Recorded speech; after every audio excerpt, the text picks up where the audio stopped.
ଆପଣଙ୍କ ନାଁଟା ଦେବବ୍ରତ ମହାପାତ୍ର। କଣ କହିବେ ଏଇ ଯୋଉ ଯାତ୍ରା କଳାକାର ରୁଦ୍ର କୋଉଠି କଣ ଆକ୍ସିଡେଣ୍ଟ ହେଲା କେମିତି କଣ ହେଲା? ନଳାଙ୍ଗ କୋର୍ଟ ସାମ୍ନାରେ ଆମେ ଖବର ପାଇଲୁ ଯେ ପଛ ଆଡୁ ଅନ୍ୟ କୌଣସି ଗାଡି ଗୋଟେ ଆସି ତାକୁ ବାଡେଇଛି।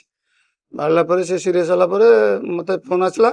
ତାପରେ ତାକୁ 108 ଆମ୍ବୁଲାନ୍ସ ଆଣିକି ଭଦ୍ରକ ମେଡିକାଲରେ ପହଞ୍ଚେଇଲେ। ଆମେ ଆସି ପହଞ୍ଚିକି ତାକୁ ବର୍ତ୍ତମାନ ଟ୍ରିଟମେଣ୍ଟ ଆରମ୍ଭ କରୁଛୁ। ଆଉ ସେ ଭୁବନେଶ୍ୱରରେ ଯାଉଥିଲେ। ସେ ଭଦ୍ରକ ରହିବା କଥା ଅଛି। ଭୁବନେଶ୍ୱର ଆଜି ଅଫ୍ ଅଛି ବୋଲି ଭୁବନେଶ୍ୱର ପଳଉଥିଲା। ତାର ଗାଡି ଟିକେ ପ୍ରୋବ୍ଲେମ ଥିଲା, ଗାଡି କାମ କରୁଥିଲା ତ ସେଥିପାଇଁ ଭୁବନେଶ୍ୱର ଯାଉଥିଲା। ପାଟି କୋଉଠି ପଡିଛି? ପାଟି ପିରାହାଟ ଖଟୁଆ ସାହିରେ, ଭଦ୍ରକରୁ ପାଖାପାଖି 35 କିଲୋମିଟର ହବ।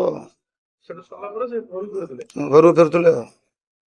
ନଳାଙ୍କ ପାଖରେ ଘଟଣା ଅଛି। ନଳାଙ୍ଗ କୋର୍ଟ ସାମ୍ନାରେ। ଆଚ୍ଛା ବର୍ତ୍ତମାନ କଣ କଣ୍ଡିସନ କେମିତି କଣ ଅଛି? ତାର ପଛ ମାଡ଼ ହେଇଛି, ଗୋଡ ବି ମାଡ଼ ଟିକେ ହେଇଛି, ଜଙ୍ଘ ମାଡ଼ ହେଇଛି। ପେନ୍ ତ ବହୁତ କରୁଛି। ଏକ୍ସରେ ରିପୋର୍ଟ ଆସିଲା ପରେ ଜଣା ପଡିବ କଣ ହେଇଛି ନାହିଁ।